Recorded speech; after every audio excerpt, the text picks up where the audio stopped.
Hemos estado hablando de dónde estamos en términos de esta revolución moral y sexual en los últimos 2 mensajes, pero al mismo tiempo que trato de alertar, debo tratar de animar a los hermanos a permanecer firmes en la fe hasta el final.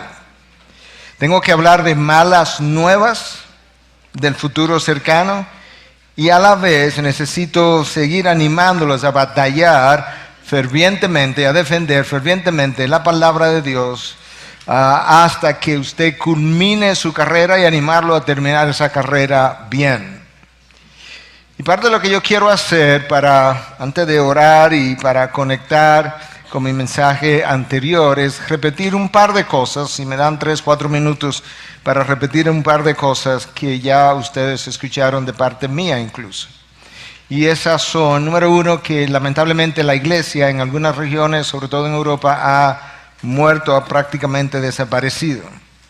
Y en otros lugares como Estados Unidos realmente está teniendo enormes dificultades. Una estadística que no he mencionado, la Convención Bautista Sureña, ellos son estadísticamente la denominación más numerosa en Estados Unidos ahora mismo. Ellos estiman que tienen 15 millones de miembros como denominación y ellos mismos estiman que para el año 2050 la membresía probablemente sea 7.5 millones. De manera que más habitantes y la mitad de la membresía. Y estas son estadísticas de ellos mismos. De tal forma que el futuro inmediato no luce muy halagador. Grandes iglesias en Europa han sido cerradas y están ahí literalmente cerradas sin hacer nada. Otros grandes templos que fueron usados en el pasado han sido vendidos y hoy en día son usados para múltiples cosas distintas. Y ese proceso de muerte espiritual, yo les mencioné, de acuerdo a Carl Trueman, uno de nuestros historiadores contemporáneos sólidos, ocurrió en Europa en un espacio de 200 años, a Estados Unidos le ha tomado unos 60 años, como también mencionamos. Y recordar que para el final de la década de 1950, la fe conservadora en Norteamérica todavía lucía muy vibrante. Y sin embargo, para el 60 ya las cosas comenzaron a cambiar. Carl Trueman, que acabo de citar, en el año 2014 escribió un artículo que tuvo el título de Nosotros vivimos en un tiempo de exilio. Está hablando de Estados Unidos. Escucha la observación de Carl Trueman. El cristianismo está siendo empujado hacia la periferia por una temática jamás pensada. Y entonces agrega que es una ironía que el sexo y el acto más privado e íntimo se haya convertido en el asunto de política pública de mayor importancia. Piensa en eso por un momento. Que el tema de política pública a nivel de demócratas y republicanos en Estados Unidos esté relacionado hoy en día al sexo, por un lado, el acto más privado e íntimo, y que eso sea como el tema en el tapete central que ocupa la agenda de la mayoría de los legisladores. Trueman hace esta pregunta: ¿quién hubiese pensado que leyes relativas a la anticoncepción, leyes relativas al matrimonio del mismo sexo, presentarían el desafío más grande a la libertad religiosa? Él no se imagina, ni yo tampoco, que leyes relativas a la anticoncepción y relativas al matrimonio mismo representaran la amenaza más grande a la libertad religiosa. Y por eso él dice que la iglesia ya vive allá, en el 2014 estaba escribiendo, hoy es 5 años más tarde, en un exilio cultural. Y parecería a simple vista, superficialmente hablando, como que a la iglesia le quedan 2 caminos: o rendirse a las corrientes del mundo, lo cual no es una opción, o ser marginada social y culturalmente para vivir en una tierra baldía donde nadie quiere escuchar la palabra de Dios. Y esta es la razón por la que yo he titulado este mensaje final, Una voz que clama en el desierto. Y con eso yo quiero pausar, orar y entonces leer un texto de la palabra, un texto inicial. Padre, nosotros, sin lugar a dudas, estamos viviendo un tiempo difícil. Sin embargo, nosotros recordamos que tu iglesia ha vivido tiempos difíciles quizás por 2 milenios. unos más difíciles que otros. Que igual que ocurrió en Israel, donde hubo pequeños avivamientos, la iglesia ha pasado por avivamientos también, y en algunos casos por reforma, algo que va más allá de un simple avivamiento. Tú lo hiciste a través de tu palabra, a través de la predicación, sin lugar a dudas. Sin embargo, lo hiciste a través de hombres fieles, idóneos, que predicaron la palabra y que fueron capaces de encargar a otros el que ellos pudieran continuar predicando la misma verdad. Yo te voy a pedir en este final de la tarde, no que nos cambie necesariamente las circunstancias, pero sí que nos dé el valor para enfrentar y encarar el momento que nos toque vivir, siendo fieles a ti y proclamando tu verdad. Eso es una obra del Espíritu, no de la carne.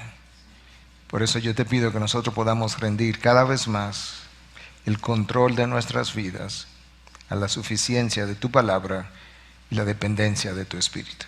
En el nombre de tu Hijo Jesús. Amén. Lucas, en su Evangelio, en el capítulo 3, él hace una descripción de la aparición de Juan el Bautista como esa voz que clamaba en el desierto. A mí siempre me ha llamado la atención cómo Lucas, gran historiador, aún historiadores seculares, leyendo el libro de los Hechos y leyendo el Evangelio que él escribió, se han convencido de que ciertamente Lucas era un historiador de primera clase. Escuchen el capítulo 3, cómo él introduce a Juan el Bautista. En el año 15 del imperio de Tiberio César, siendo Poncio Pilato gobernador de Judea, y Herodes tetrarca de Galilea, y su hermano Felipe tetrarca de la región de Iturea y Traconite, y Lisanias tetrarca de Abilinia, durante el sumo sacerdocio de Anás y Caifás, vino la palabra de Dios a Juan, hijo de Zacarías, en el desierto. Juan aparece en medio de un emperador, un gobernador, 3 tetrarcas, 2 sumos sacerdotes, y en medio de esos 7 nombres y hombres poderosos, que en inglés llamarían who is who, en medio de esos 7 who is who, aparece este hombre desconocido, y es como una voz que clama en el desierto. Juan el Bautista, el introductor del Mesías, el introductor de Dios encarnado, no aparece en Roma, no aparece en Atenas, no aparece en Jerusalén, ni siquiera en Galilea. Él aparece como una voz cualquiera desconocida en ese desierto, y entre esos 7 grandes hombres hay un hombre sumamente pequeñito que nadie conoce en la historia. Nosotros le conocemos hoy, pero que nadie le conocía en la historia, y resulta que él era el más importante de esos 8, 7 más 1. Yo menciono eso porque es posible que en tiempos futuros, cuando los hombres no quieran escuchar la sana doctrina, nunca más, porque tienen comezón de oídos y hayan acumulado maestros para sí, conforme a sus propios deseos, y que estén apartando sus oídos de la verdad y se vuelvan a mitos. Es posible que aquellos de nosotros que nos toque predicar en ese momento sea como una voz en un desierto. Juan aparece en el desierto para tipificar la aridez espiritual de la nación de Israel. Yo no creo, honestamente, yo no soy profeta ni hijo de profeta, ni pretendé serlo, ni creo que haya hoy en día tal cosa. Pero yo no creo, en mi análisis humano, que eso esté tan lejos. De hecho, yo creo que esos vientos de ese tiempo ya están soplando. El ser humano de nuestros días se ha apartado tanto de ese Dios que algunos de los postulados de la revolución sexual, sigo conectando esto para después irme directamente a 2 Timoteo 3, que es donde yo quiero pasar el resto del tiempo, que algunos de los postulados de la revolución sexual en medio de la cual nosotros nos encontramos son irracionales e irrisorios. Déjame contarte esta historia real para que entienda lo que quiero decir. ¿Tú crees que es posible que un hombre de 52 años con 7 hijos y una esposa abandone sus 7 hijos y su esposa para convertirse en una niña de 6 años, porque eso es lo que él siente ser, y que hoy juegue con muñecas, y que encuentre a una pareja que lo adoptó como una niña de 6 años para que juegue con sus hijos o hija con dichas muñecas. ¿Tú crees que eso es racional? Yo no sé quién está más perdido, si este hombre de 52 años y 7 hijos que se cree que tiene 6 años, o esta pareja que lo adoptó como tal. Por eso es que en la cita que le mencioné en el pasaje anterior de Muggeridge, él decía, nos hemos educado tanto hasta llegar a ser imbéciles. Esa es mi introducción, este es mi mensaje. Segunda de Timoteo 3, capítulo 1, al versículo 5. Debes saber esto, pero debes saber esto, el pero es importante, que en los últimos días vendrán tiempos difíciles, porque los hombres serán amadores de sí mismos, avaros, jactanciosos, soberbios, blasfemos, desobedientes a los padres, ingratos, irreverentes, sin amor, implacables, calumniadores, desenfrenados, salvajes, aborrecedores de lo bueno, traidores, impetuosos, envanecidos, amadores de los placeres en vez de amadores de Dios, teniendo apariencia de piedad, pero habiendo negado su poder, a los tales evita.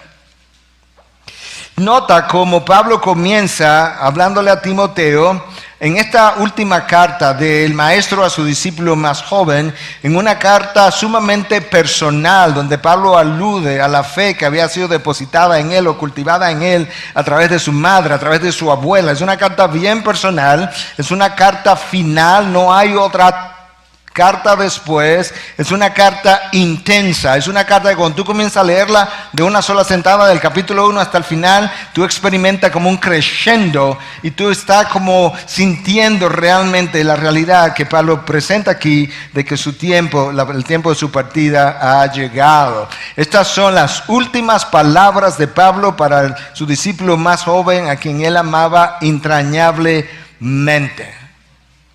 Y tú sabes que si tú tienes un mentor como ese, o tienes un padre que te haya servido de mentor, y te está escribiendo una carta, y tú sabes de parte de Dios de alguna manera que esta es la última carta, las últimas palabras que ese padre tiene para contigo, yo creo que tú inmediatamente sabrías que eso que está ahí escrito adquiere un peso mayor y una connotación también mayor. Esta es la última advertencia de Pablo a Timoteo, el último consejo. Es más, esto es como el legado o el testamento. Conocen aquí lo que nosotros llamamos testamento, cuando una persona muere y hace un testamento y le deja cosas a sus hijos o a sus descendientes. Este es como el testamento de Pablo a Timoteo en esta carta que es sumamente intensa. Y es intensa porque él sabe que el tiempo de su partida está cerca. Es una carta final porque él sabe que ya no va a escribir más cartas. Es el testamento de Pablo. En términos humanos y relativos, es como si Pablo estuviera diciendo, Timoteo, me voy, te dejo con el Evangelio en las manos. Ese es mi legado, eso es lo que te dejo en mi testamento. Y en este capítulo 3, yo sé que ya se han expuesto partes de esta segunda carta.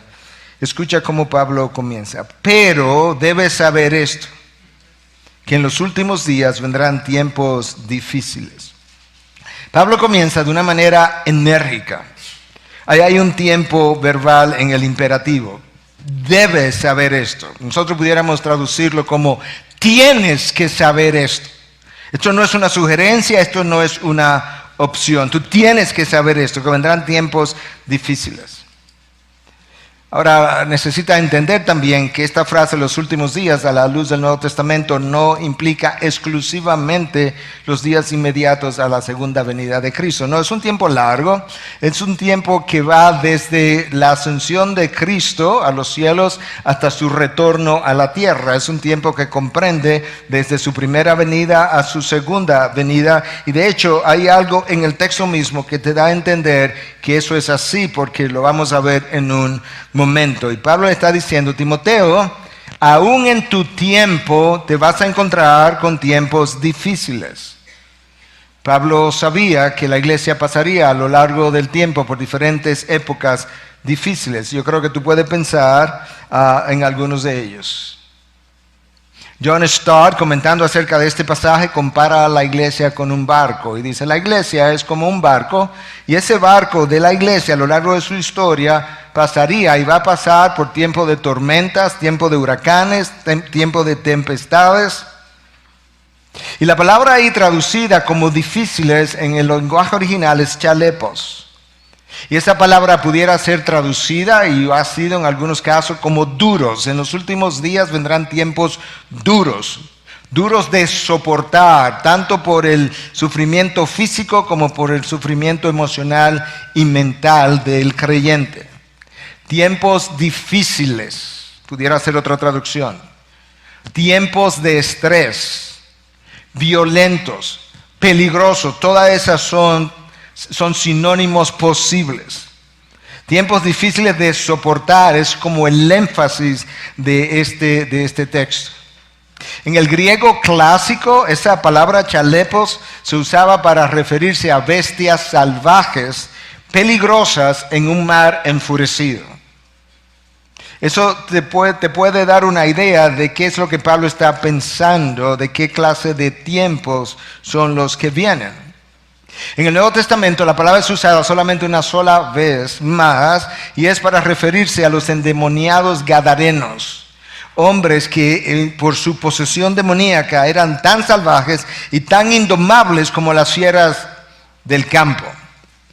Y Pablo está diciendo, Timoteo, tú tienes que saber que vienen tiempos difíciles en los últimos días. La humanidad ha pasado por tiempos difíciles múltiples veces, por diferentes razones. Pero estos tiempos que Pablo está describiendo tienen una característica que los separan del resto. Déjame tratar de ilustrar eso. La humanidad ha pasado por tiempos de guerra. La primera, la segunda guerra mundial. La segunda guerra mundial se llevó 50 millones de personas. Eso es un tiempo difícil. En una sola región.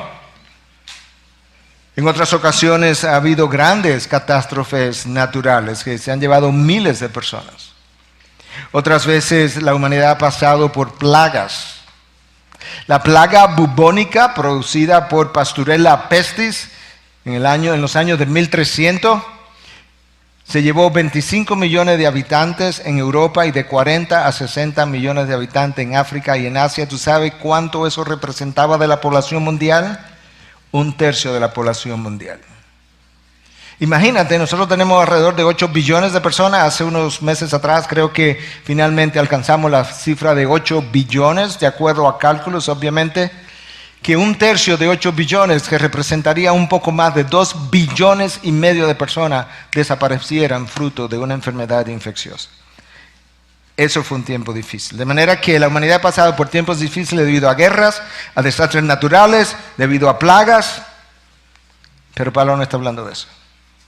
Pablo está hablando que en los días finales, desde la primera venida de Cristo a la segunda venida de Cristo, ya hablamos de esa frase, en los últimos días, lo que implica, vendrán tiempos difíciles debido a la corrupción moral de los hombres.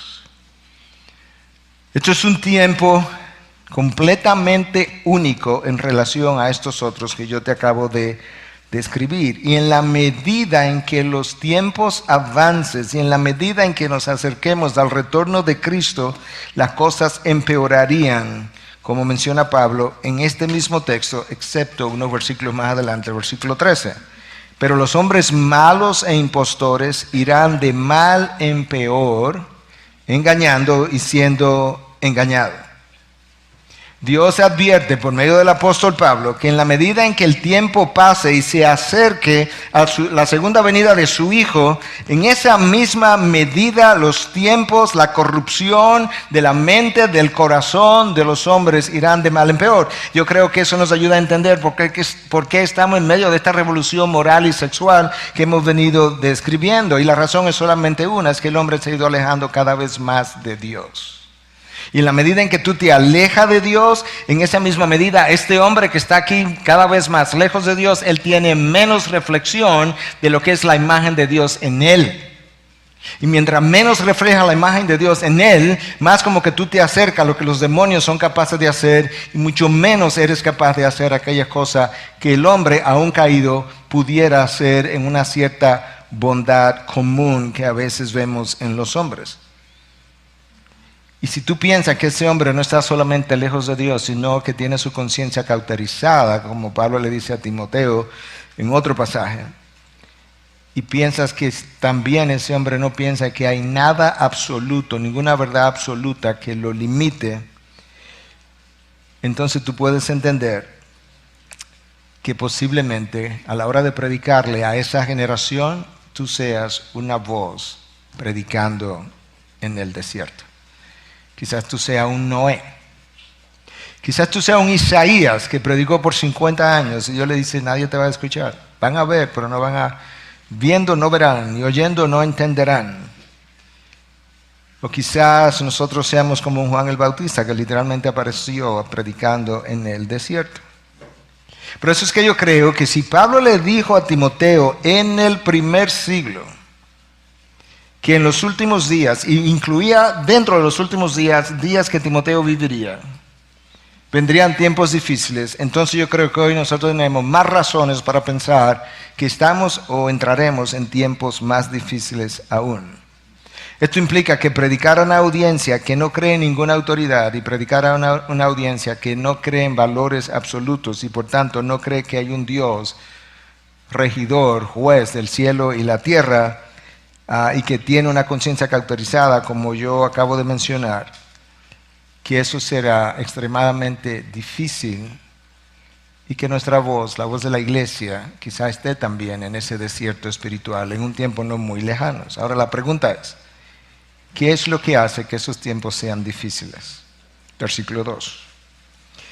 Pablo comienza a describir la condición moral de los hombres de esos días últimos.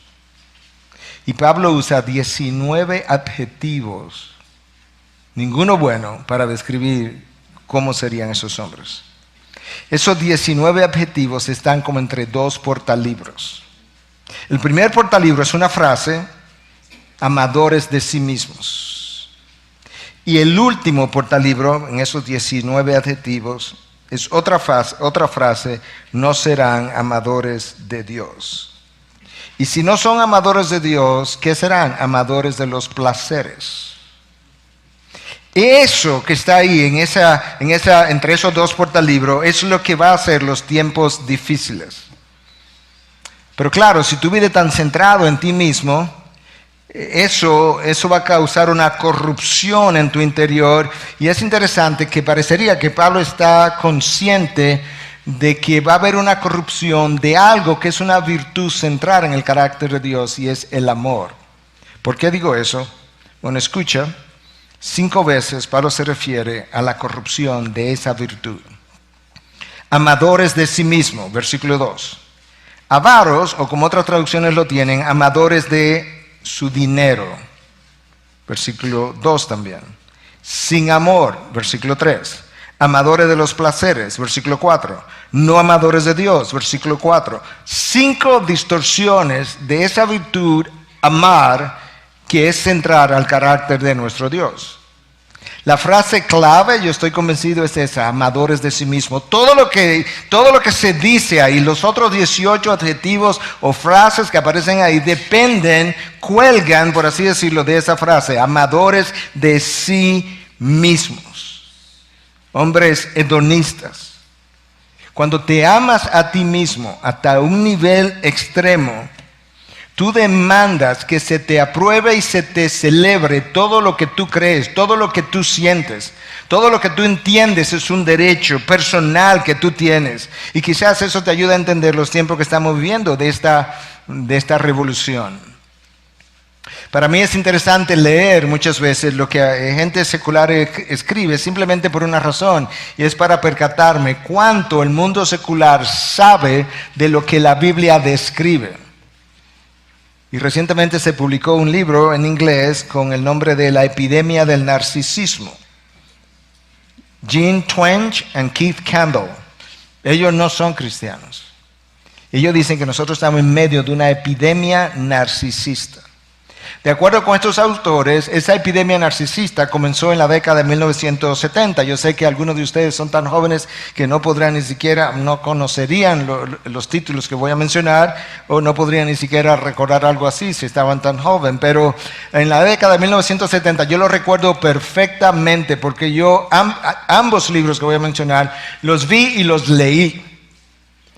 Y uno se llamó en inglés I am okay, you are okay. Yo estoy bien y tú estás bien. Y era un aplauso a la autocentricidad del hombre. Tú estás bien. Y aunque otros te digan que tú estás mal, no, you are okay, tú estás bien también. Cristo pudiera decir, si tú estás bien y tú estás bien, ¿qué hago yo aquí en la cruz entonces? El otro libro se llamó en español Tus zonas erróneas. Es como que estas cosas que son como negativas, no son negativas, son tus zonas. Tú lo que tienes que saber cómo manejar eso y cómo demandar el derecho tuyo personal. Los autores analizan esa epidemia narcisista que comienza en los años de 1970, pero dice que hace su pico entre el año 2005 y 2006, ¿con qué? Con la aparición de YouTube y Facebook. Mírame a mí, aquí estoy, con don fulano, con perencejo. Mira lo que me estoy comiendo. Clac, un sándwich. Como diría en inglés, who cares? ¿Que a quién le importa que te está comiendo un sándwich? Como que el mundo le interesa que tú a las 6 de la tarde estás comiéndote una hamburguesa. O sea, ¿qué sentido de importancia es que nosotros no hemos llegado a tener y a dar a nosotros mismos? YouTube y Facebook. Vivimos en medio de una generación donde todo el mundo entiende que merece lo que desea, no importa qué. De ahí que adultos están pensando que ellos merecen, si ese es su deseo, tener sexo con niños. Y que la sociedad tiene que garantizarle ese derecho. Y que tú tienes que acceder a todas las demandas posibles. Esta es la primera generación, que ya lo hablamos, que está tratando de definir lo que es la verdad en términos de sentimientos. Déjame leerte lo que Agustín escribió en el siglo entre 4 y 5, en su afamada obra, La ciudad de Dios. Es un párrafo corto de esa obra. 2 amores han fundado 2 ciudades. El amor a sí mismo, ahí estamos, hasta llegar a despreciar a Dios, esa es la ciudad terrenal. La ciudad celestial fue fundada por el amor a Dios hasta despreciarse a uno mismo. La primera se glorifica a sí misma, esa es la terrenal. La última glorifica al Señor, esa es la celestial. Ahora, a mí me llama la atención que muchos cristianos realmente viven para la ciudad terrenal. Y la forma más fácil de determinar eso, tú sabes que, creo que ya saben todos que soy médico y yo tiendo a leer la Biblia como yo leo medicina. Es como diagnóstico, síntomas, tratamiento. Y cuando yo veo a todo el mundo diciéndome que quiere ir al cielo y a nadie queriéndose morir, yo digo, hay un problema. Tú quieres ir al cielo, pero en realidad lo que tú quieres es quedarte aquí abajo. Porque el cielo no es tan real para ti como este mundo de aquí abajo. La razón por la que los mártires llegaron a hacer y a soportar lo que soportaron, bueno, está ahí en el libro de Hebreos capítulo 11, que ellos vieron las promesas y las saludaron desde lejos, porque para ellos las promesas eran más reales que lo que ellos estaban viviendo, y por tanto ellos no tenían ningún apego a esta ciudad terrenal. Su ciudadanía estaba en los cielos. Y mientras nuestra ciudadanía sea considerada como la de este mundo, nosotros viviremos más para la ciudad terrenal que para la celestial. Ese hombre que se ama a sí mismo no puede amar a Dios. Y si no ama a Dios, no teme a Dios. Y si no teme a Dios, no teme al pecado ni a las consecuencias que el pecado le pudiera traer. Estos hombres amadores de sí mismos están corrompidos en su naturaleza, y el pastor Luis Contreras nos ha hecho mucho énfasis en eso. Viven centrados en sí mismos, con una mente hostil a Dios y su verdad. El apóstol Pablo, escribiendo en el libro de Romanos, capítulo 8, versículos 6, 7, habla de que el hombre, la mente pecadora, no se somete, es una mente hostil que no se somete a la ley de Dios. Es más, ni siquiera puede, tiene una inhabilidad hasta que Dios actúe en poder someterse a la ley de Dios. Ahora, ¿qué se espera de hombres que se aman a sí mismos? Tú te vuelves orgulloso.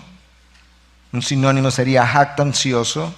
Esa es la palabra que aparece en la Biblia de las Américas como la próxima palabra inmediatamente después de amadores de sí mismo. Ese orgullo, en la medida que crece, se nutre, se alimenta, se vuelve soberbio, que es otro de los adjetivos que aparece ahí. La versión en inglés, the English Standard Version, que es una última versión considerada entre las mejores traducciones que se hayan hecho en todos los tiempos, traduce el término como blasfemo y arrogante. De manera que eso ha llevado a algunos a traducir el término como que los hombres se burlarán de Dios. En su jactancia, algunos lo traducen, serán blasfemos.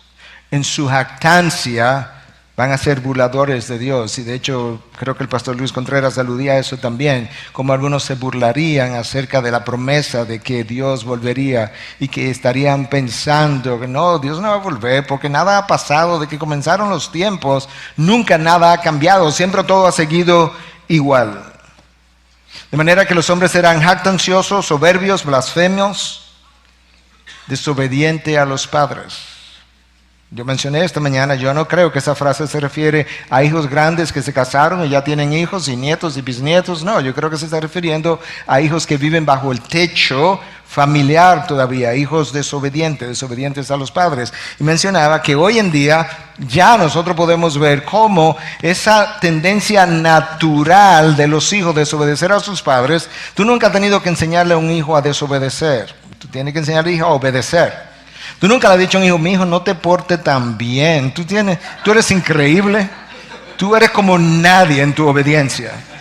No, hay una tendencia natural, pero Pablo está tratando de subrayar algo, porque yo no creo que él se está refiriendo a la tendencia natural del hijo pecador. Para eso no había que mencionarlo, eso está ahí en toda la Biblia y está ahí en la historia de la iglesia. No, yo creo que él está diciendo que esa desobediencia natural se va a acentuar, y cuando tú estás en medio de un tiempo ya donde las Naciones Unidas están reconociendo derechos, no posibilidades o potenciales o sugerencias, no, derechos de los hijos que están por encima de los derechos de los padres, tú sabes que tú tienes incluso que los gobiernos estarán detrás de la desobediencia natural de los hijos, alimentándola para producir dicha rebelión.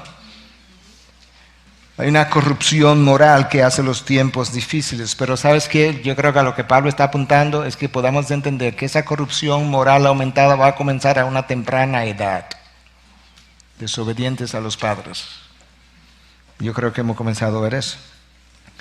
Y estamos viendo eso en las leyes. Pablo continúa y dice, hombres que serán ingratos. Claro, porque si tú ni siquiera a tus padres le puedes respetar y le puedes agradecer que te dieron la vida y te alimentaron y te dieron la educación y te dieron todo lo que te dieron, obviamente tú vas a ser un hombre ingrato o una mujer ingrata con el resto. Pablo sigue describiendo, irreverentes. Yo tengo que pensar cada vez que leo este texto como que volver a enfocarme y decir, sí, pero Dios sabe hacia dónde le está llevando este mundo, porque de lo contrario me siento abrumado. Irreverentes. ¿Sabe qué implica eso? No habrá nada sagrado para ese hombre. De hecho, hoy en día yo creo que nosotros comenzamos a ver síntomas de eso, y por eso te decía que frecuentemente yo pienso como el médico, enfermedad, síntomas, signos de enfermedad, tratamiento, porque muchas veces yo veo el minimalismo de nuestros días. Este púlpito, por ejemplo, hoy en día muchos dicen, no, esto es un pedazo de madera. Yo sé que es un mueble de madera, pero esto es más que eso, por lo que representa. Porque esto representa no la presencia de Dios, pero representa la proclamación de la verdad infalible, inerrante, santa, todopoderosa de nuestro Dios. Por tanto, sería irreverente de mi parte venir en sandalias, venir en pantalones cortos, venir en un t-shirt a predicar la palabra. Yo no creo que eso que la vestimenta me hace más santo, no, pero yo puedo convertirme en un irreverente si yo no sé apreciar y respetar aquello que representa a nuestro Dios. Pues esos hombres irreverentes no tendrán nada sagrado. El sexo no será sagrado. Lo profano y lo sagrado será exactamente lo mismo. De hecho, esa es la acusación de Dios contra los sacerdotes de Israel en un momento dado, que le dice, tú no hiciste diferencia entre lo sagrado y lo profano. Más todavía, si mi memoria no me falla, en Ezequiel 44, Dios se refiere a estos sacerdotes y hace dos grupos de sacerdotes. Y habla de los descendientes de Sadoc y esos que fueron como más fieles a su servicio, pero habla de otro grupo de sacerdotes primero y dice que ese grupo de sacerdotes que fueron infieles, ellos estarán en las puertas del templo y ofrecerán sacrificios y les servirán al pueblo. O sea que Dios los dejó. Yo me imagino hoy como un grupo de pastores que están en las iglesias, que están sirviéndole al pueblo y que Dios los está dejando. Eso es un grupo. Pero luego Dios introduce la próxima idea con un pero dice, pero los descendientes de Sadoc, que fueron fieles a mí, ¿y sabe cómo termina? Esos me ministrarán a mí. Oh, wow. Dos grupos de sacerdotes. Un grupo que no supo hacer diferencia entre lo profano y lo sagrado y que le va a servir al pueblo. Es como que Dios está diciendo, le darán al pueblo lo que el pueblo quiere. Y a veces yo pienso en los seguidores del evangelio, de los evangelistas de la prosperidad. Y yo digo, bueno, eso es como ellos. Ahí están esos sacerdotes que le están dando al pueblo lo que el pueblo quiere. Y luego habrá otros pastores que están ministrando al pueblo de Dios y al corazón de Dios, siendo fiel a la predicación de su palabra. Versículo 3, sin amor. Claro, si tú eres un amante de ti mismo, no te va a quedar amor para ninguna otra persona. Una posible traducción, que es la que la English Standard Version usa, una posible traducción del original es heartless, sin corazón.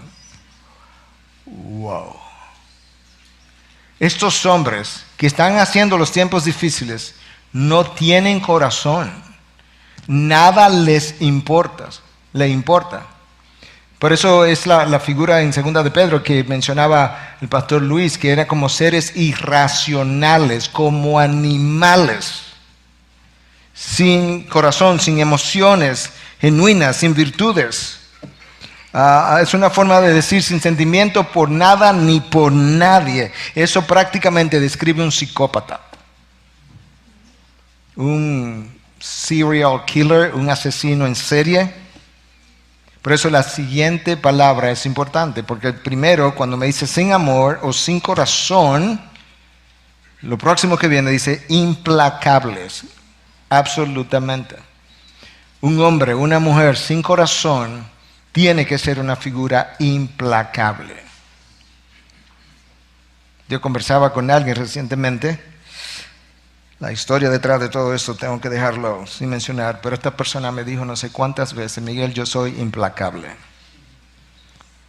Una traducción posible ahí es irreconciliable, gente que no perdona, gente que no le interesa perdonar, que no le interesa hacer las paces, que está más contento cuando está peleando, cuando vive en guerra con los demás. De ahí es que ellos son implacables. Calumniadores, como aquellos que calumniaron a Cristo y lo llevaron a la cruz, como aquellos que calumniaron a Pablo todo el tiempo, como aquellos que calumniaron a los mártires a lo largo de la historia de la iglesia, como nosotros estamos siendo calumniados.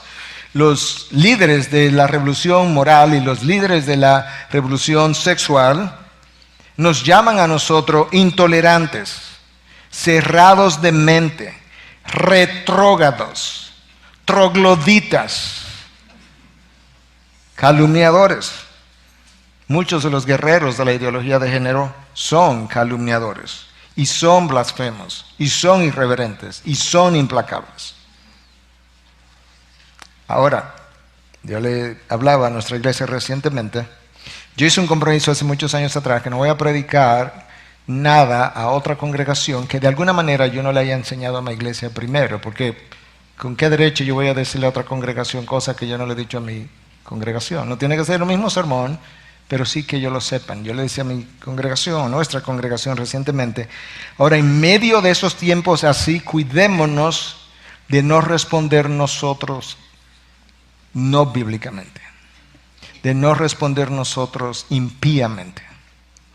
Y yo voy a usar las enseñanzas de Cristo para enseñarte cómo se supone que nosotros respondamos en tiempos difíciles como lo que estamos viviendo y lo que se avecinan.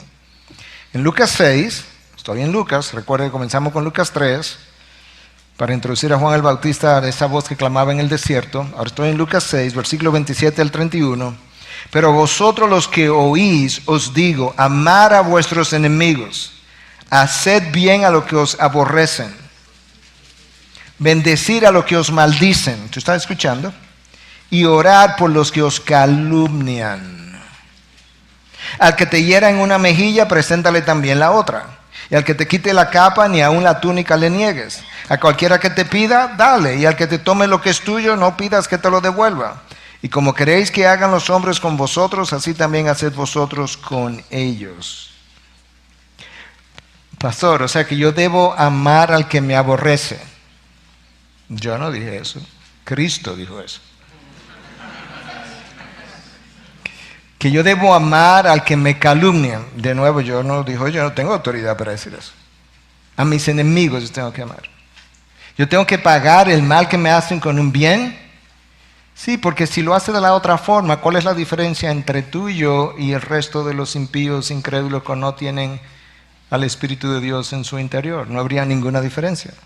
Y Cristo lo modeló, y Pablo lo modeló, y los mártires lo moderaron, y Esteban lo modeló. Padre, no tomes en cuenta este pecado. Yo no sé si yo veo gente apedrándome hasta matarme, y que yo pueda decirle, Padre, no le tome en cuenta estas pedradas. Yo quisiera decirle, tómale en cuenta cada piedrecita que lanzan contra mí.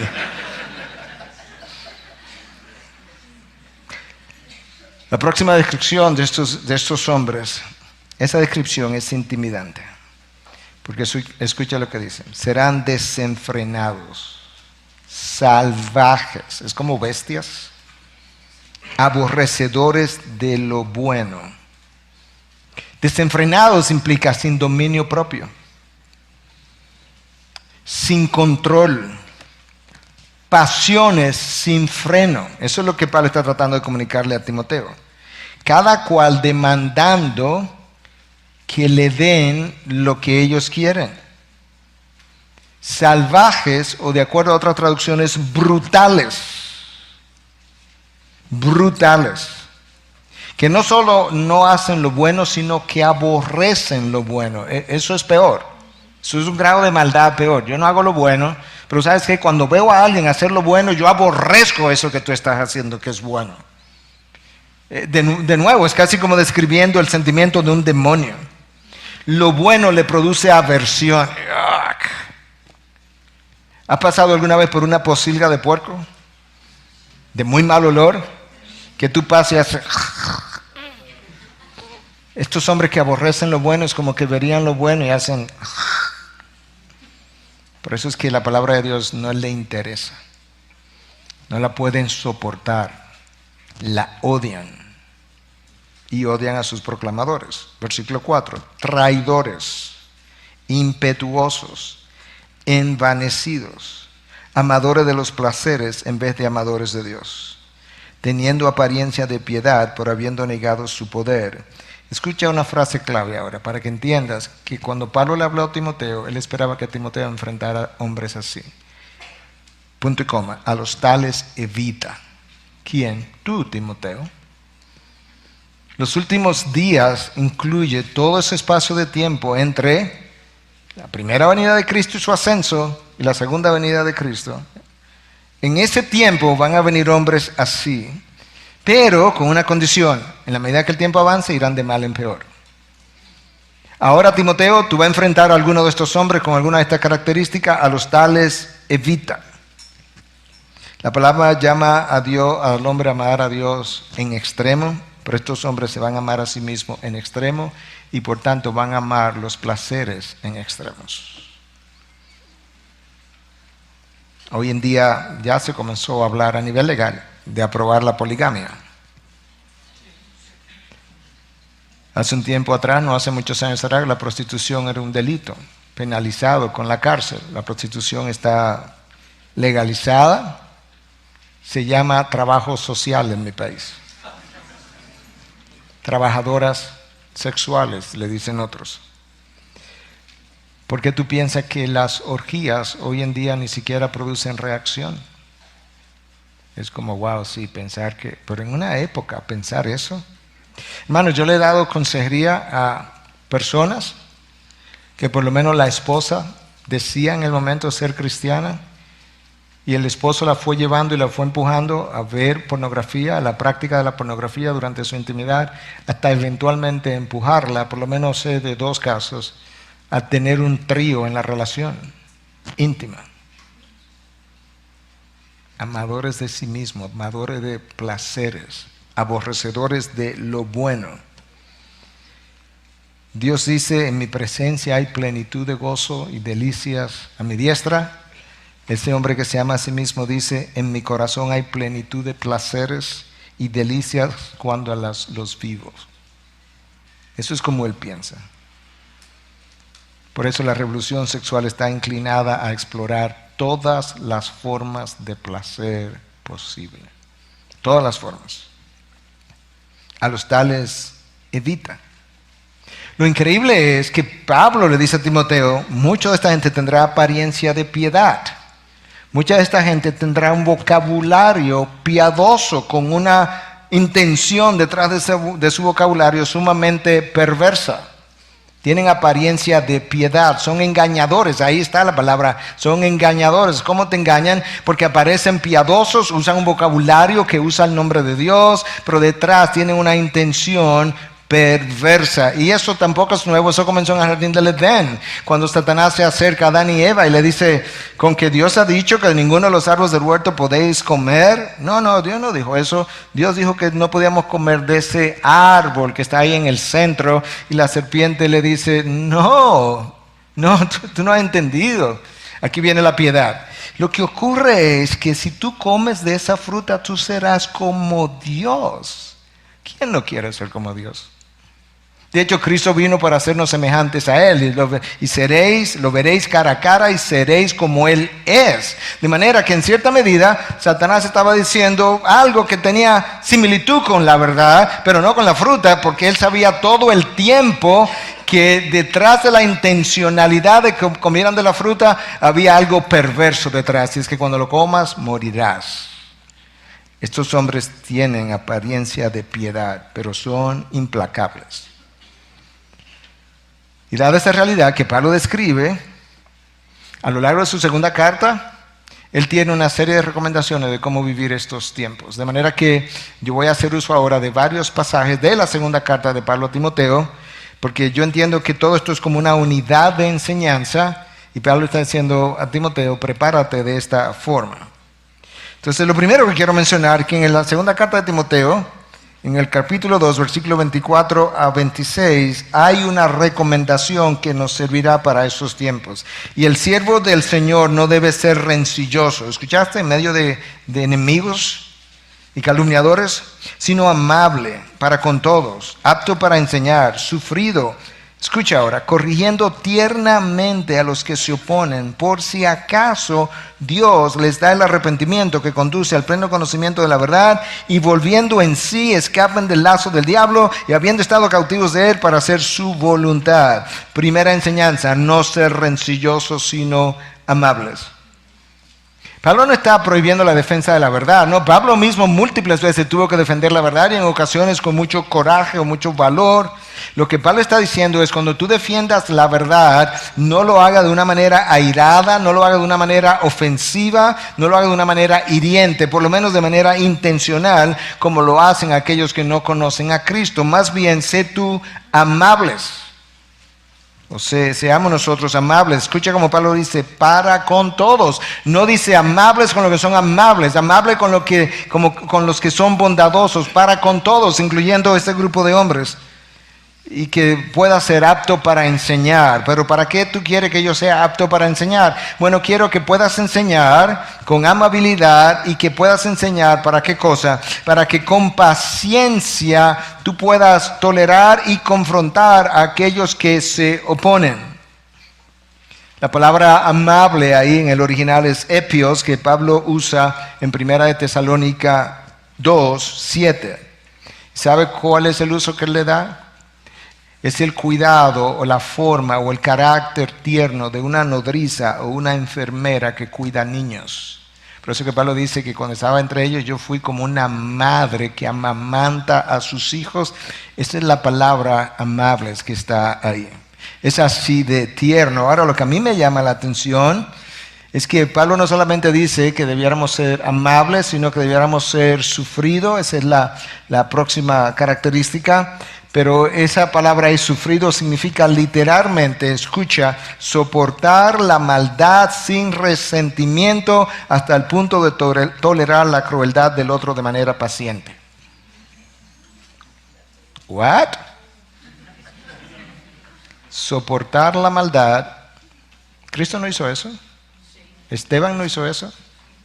¿Algunos de los mártires que fueron quemados no hicieron eso? Soportar la maldad sin resentimiento hasta el punto de tolerar la crueldad del otro de manera paciente. Segunda característica del siervo debe ser sufrido. No es que soporte el sufrimiento, es que tenga una disposición interna hacia el otro al tolerar el sufrimiento. La tercera instrucción en ese pasaje es que sea apto para enseñar, hasta el punto de corregir tiernamente a aquellos que se oponen a la verdad. Opositores de la verdad que necesitan ser corregidos, Pablo dice, sí, pero hazlo tiernamente. ¿Por qué? Porque eso es como tú despliegas el carácter de Cristo. Eso es como Cristo lo hizo. ¿Te imaginas a Cristo en el aposento alto la última noche lavando los pies? Lava los pies de Pedro, lava los pies de Juan, sigue lavando, llega a Judas, no, a ti no, el próximo. No. Entonces aquí tú tienes que ser apto para enseñar, para que corrijas con ternura, tiernamente. Eso implica con humildad, con cortesía, con consideración y mansedumbre. En otras palabras, el siervo del Señor adorna la enseñanza del Señor con el carácter del Señor. El siervo del Señor adorna la enseñanza del Señor con el carácter del Señor en su persona. De eso es que Pablo está hablando. Y yo creo que nosotros necesitamos recordar eso, el vestido que yo debo llevar en medio de esta guerra espiritual, en medio de la cual tú y yo nos encontramos, y donde nos tocará defender la verdad continuamente. Ahora, nota cuál es la meta de corregir tiernamente, porque eso es importante. Yo debo entender cuál es la meta de yo corregir con ternura a los que se oponen a la verdad. Por si acaso, esta es la meta, está ahí. Por si acaso Dios les da o les concede el arrepentimiento que conduce al pleno conocimiento de la verdad. Quizás Dios quiera honrar su palabra en primer lugar y en segundo lugar el despliegue de su carácter en tu persona y te use como instrumento para llevarlos a ellos al arrepentimiento. ¿Qué cosa? Que conduce al pleno conocimiento de la verdad. En otras palabras, esa gente es así porque ellos también están en el error, en la mentira, y no conocen la verdad. Y quizás el corregirlos, el comportarnos tiernamente como meta, permita que ellos lleguen al arrepentimiento porque Dios quiera honrar, como Dios decía, su palabra. Esa gente ha creído una mentira. Esa gente están muchas veces honestamente equivocados, honestamente en el sentido de que ellos no sabían que no sabían. Ellos cayeron en el mismo engaño y el error que cayeron Adán y Eva. Y si Dios los lleva al arrepentimiento, recuerda, Dios es quien da el arrepentimiento. Tú puedes confesar, pero tú no puedes producir arrepentimiento. Eso es una obra del Espíritu. Si Dios los lleva al arrepentimiento, escucha cuál es el resultado de eso. Y volviendo en sí, escapen del lazo del diablo, habiendo estado cautivos de él para hacer su voluntad. ¿Quiénes son los que tienen que volver en sí? Los que se oponen a la verdad. ¿Qué significa eso de volver en sí? Bueno, la idea detrás es como si ellos estuvieran en un estupor o intoxicación por alguna sustancia y que entonces cuando vuelven en sí, vuelven a la sobriedad. Y al volver a la sobriedad, ellos pueden escapar del lazo del diablo que lo tenía sometido para que ellos hicieran su voluntad. Y lo tenía sometido porque lo tenía engañado. Y los tenía engañado porque ellos, ¿qué cosa? Ellos estaban intoxicados. ¿Con qué estaban intoxicados? Con la mentira que habían creído. Estaban en estupor. Es como el borracho que está casi, se ha dormido en su borrachera. Y así seguían la voluntad de Satanás, no la voluntad de su creador. Tienen una embriaguez espiritual estos hombres. Y la manera como Pablo propone que estos hombres escapen de ese lazo y de ese estupor es mediante la enseñanza de la palabra hecha por un hijo de Dios tiernamente. Porque quién sabe si Dios le concede el arrepentimiento que lo lleva al conocimiento de la verdad. Tú viste esto en Jesús, aprended de mí que soy manso y humilde.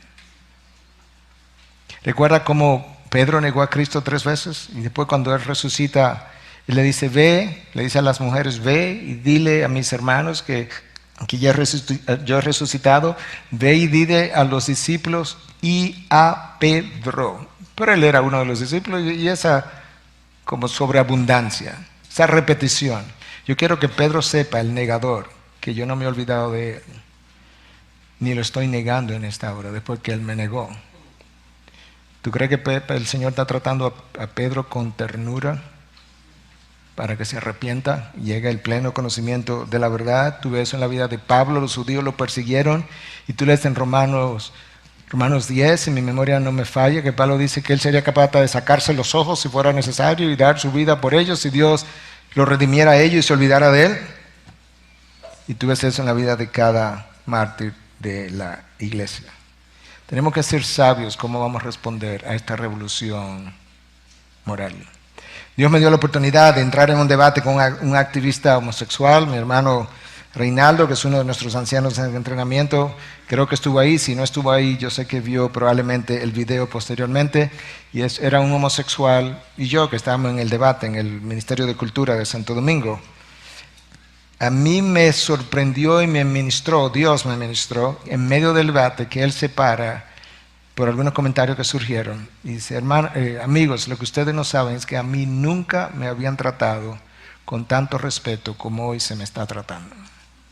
Eso es exactamente mi propósito, o era mi propósito. De hecho, al comenzar el debate yo dije, hermanos que están aquí, ustedes probablemente afirman lo que yo voy a defender y son contrarios a lo que su nombre era Juan. Lo menciono porque él es un activista conocido, público.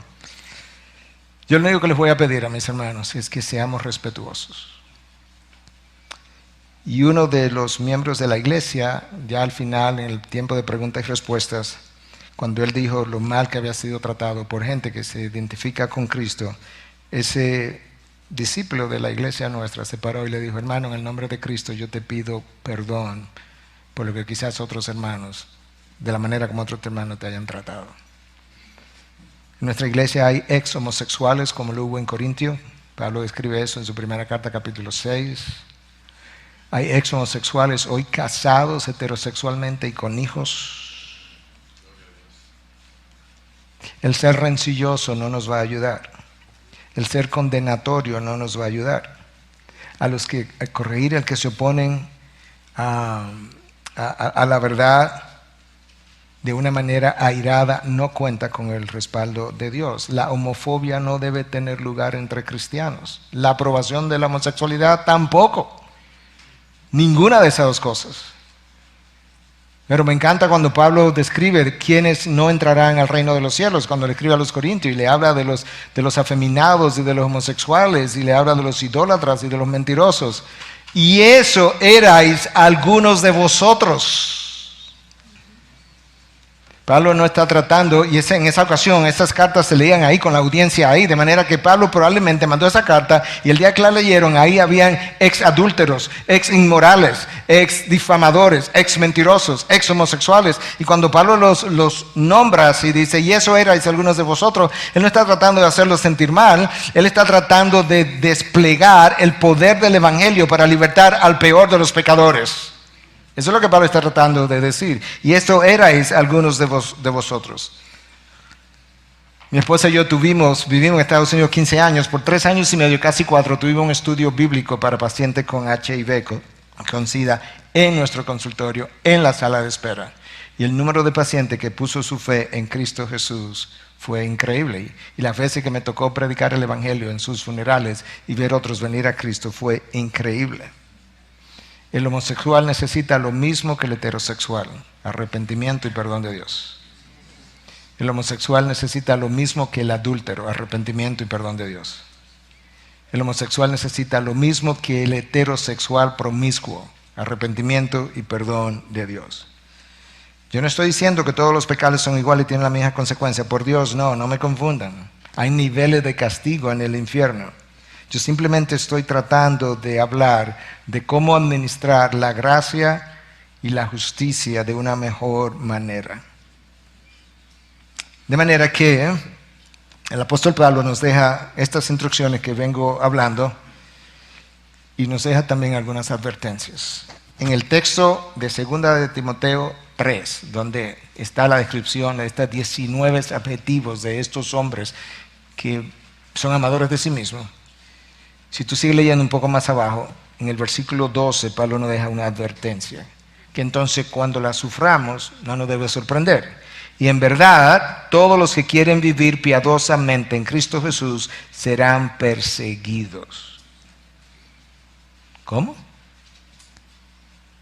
Que si tú quieres vivir piadosamente, todos, eso es algo absoluto, serán perseguidos de alguna manera. Y nosotros como embajadores de Cristo debemos vivir piadosamente y nosotros seremos perseguidos. Eso es una advertencia. Yo tengo que ir cerrando porque mi tiempo se ha consumido. Pero, ¿qué yo hago como ministro de la palabra en el interín, en lo que Cristo acaba de llegar? Yo voy a volver a leer un texto que ya se ha leído aquí varias veces, pero la repetición es la clave del aprendizaje. Esto es lo que Pablo le dice en el capítulo 4 de la segunda carta de Pablo a Timoteo. No, déjame leerte primero, hablando de que todos los que quieran vivir piadosamente serán perseguidos. Déjame hablarte de eso primero. Pablo le escribe a los Corintios en su segunda carta, en el capítulo 4, 11 al 13.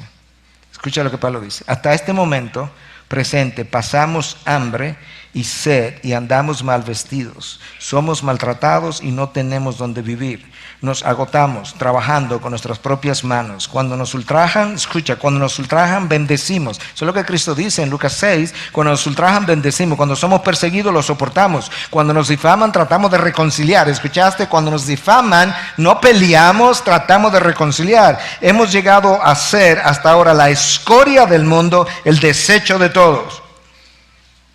Pero eso es como tú muestras el carácter de Cristo. Eso es como tú muestras que realmente el cambio, el poder del evangelio, el poder de transformación que el evangelio tiene en la mente, el corazón, la vida de un hombre es extraordinario. Y entonces, ¿qué hago en el interín? Ahora sí voy cerrando. ¿Qué hago en el interín? Bueno, tú haces algunas de las cosas que mencionamos en uno de mis mensajes anteriores, donde Pablo le escribe a Timoteo en el capítulo 1 y el versículo 13 y 14 le dice, retén la norma de las sanas palabras. Hablamos mucho acerca de eso. Retén, cierra los puños sobre el evangelio, las verdades que se te han entregado. Versículo 14, mediante el Espíritu Santo. Esto es como lo vas a hacer. Tú no tienes la fuerza, tú no tienes la dedicación, tú no tienes la disciplina, tú no tienes la santidad absoluta para retener eso por ti mismo. Tú tienes que hacerlo, pero tienes que hacerlo mediante el Espíritu Santo. Y eso que se te entregó, no lo diluyas, no lo tuerzas, no lo adaptes, no lo cambies, no lo negocies, porque yo no me avergüenzo del evangelio. Y depende siempre del Espíritu de Dios. Mientras tanto, esto como Pablo va a ir cerrando. Yo te encargo, Timoteo, esta es la parte que ya se ha leído varias veces, solemnemente, en la presencia de Dios y en Cristo Jesús, que ha de juzgar a los vivos y a los muertos. Timoteo, esto es serio. Toda la carta es seria, toda la Biblia es sobria, pero esta es particularmente seria. Tanto así que te estoy diciendo que te estoy encargando solemnemente en la presencia de Dios Padre, de Cristo Jesús, que Él ha de juzgar a vivos y muertos. Te va a juzgar a ti, Timoteo, por su manifestación y por su reino. Predica la palabra, insiste a tiempo y fuera de tiempo, redarguye, reprende, exhorta con mucha paciencia. Ahí está la amabilidad otra vez, con mucha paciencia e instrucción, porque vendrá tiempo cuando no soportarán la sana doctrina, sino que teniendo comezón de oídos, acumularán para sí maestros conforme a sus propios deseos y apartarán sus oídos de la verdad y se volverán a mitos. Pero tú, Timoteo, escucha, sé sobrio en todas las cosas, sufre penalidades, haz el trabajo de un evangelista, cumple tu ministerio. Timoteo, no importa cómo los tiempos sean, difíciles, duros de soportar, peligrosos, salvajes pudieran ser los tiempos, yo te digo, sé tú sobrio, haz tú tu trabajo de evangelista, haz tú tu trabajo, cumple tu ministerio, sufre penalidades. ¿Y por qué tú quieres que yo haga todo eso, Pablo? Por amor a Cristo y por la gloria del evangelio de Cristo. Esa es tu encomienda entre la primera venida y la segunda venida. Esa es la encomienda de todo cristiano hasta que Él venga. Eso es como nosotros vamos a demostrar la obra de Cristo en nosotros, el carácter de Cristo, que cuando nos vean a nosotros puedan decir, ¿sabes qué? Ese hombre no solamente ha pasado tiempo en la Biblia, ha pasado tiempo con el Jesús que la Biblia describe. Yo puedo pasar tiempo con la Biblia y no pasar tiempo con Jesús. Los fariseos hicieron eso, los saduceos hicieron eso, y cristianos nacidos de nuevo, medio farisaicos, medio saduceos, han hecho eso. Tiene que pasar tiempo en la Biblia, pero es para que pase tiempo con el Jesús que está describiendo la Biblia. Voy a cerrar de la misma manera que cerré en uno de los mensajes anteriores. ¿Y cómo espero hasta el final? Cuando realmente no haya nada.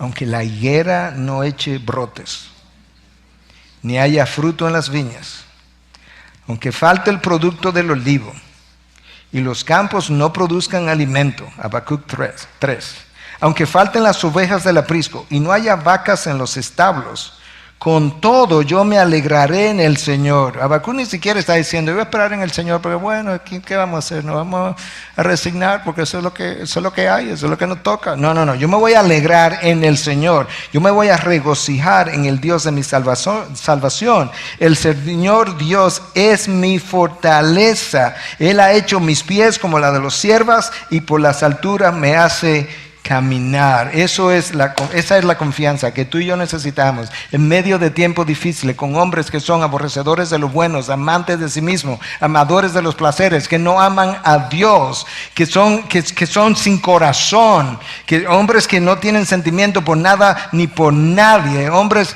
de una corrupción moral tal que son terribles. Y tú va a brillar como luz en medio de toda esa densa oscuridad. Como lo hizo Cristo y Esteban y los mártires y Pablo y una serie de hombres que fueron y nos precedieron y nos dejaron un modelo, porque ellos seguían el único modelo, Cristo Jesús. Padre, gracias,